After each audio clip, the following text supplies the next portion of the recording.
আসসালামু আলাইকুম। সবাই কেমন আছেন? আশা করি সবাই ভালো আছেন। তো আজকে আমি আপনাদের একটি গল্প শোনাবো।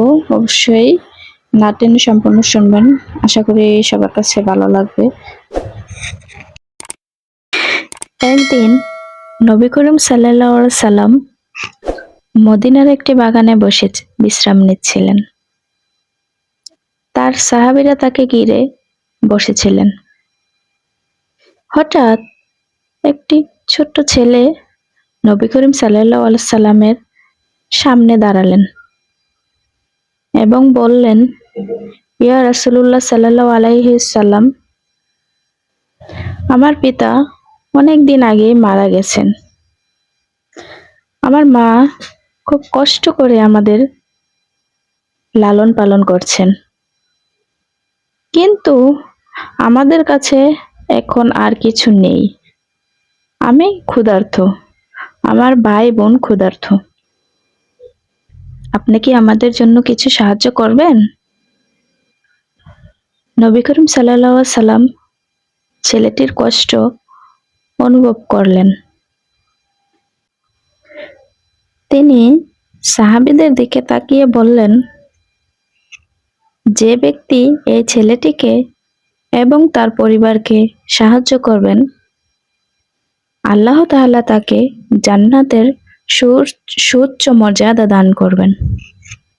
সুবহানাল্লাহ। সাহাবীরা সবাই সাহায্য করতে প্রস্তুত হয়ে উঠলেন,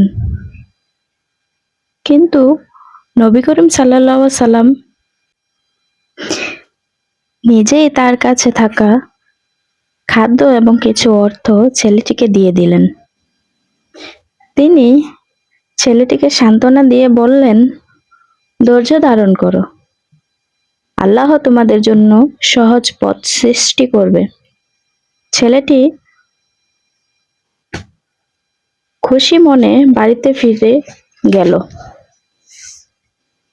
আল্লাহর রহমতে তাদের কষ্ট কিছুটা লাঘব হলো। কিছুদিন পর সে ছেলেটি আবার নবী করিম সাল্লাল্লাহু আলাইহি সাল্লামের কাছে এসে জানালো যে আল্লাহ তাদের পরিবারে আরো বরকত দিয়েছেন এবং এখন তারা স্বাবলম্বী হয়ে উঠেছেন। ছোট্ট এই গল্প থেকে আমরা শিক্ষা নিতে পারি যে ধৈর্য ও বিশ্বাসের সাথে আল্লাহ তাআলার কাছে সাহায্য প্রার্থনা করলে তিনি কখনোই আমাদেরকে নিরাশ করেন না। তাই আমরা সবাই ধৈর্য এবং ইয়াকিন নিয়ে আল্লাহ তাআলার কাছে চাইব। ইনশাআল্লাহ আল্লাহ তাআলা একদিন না একদিন আমাদের নেক ইচ্ছাগুলো পূর্ণ করবে।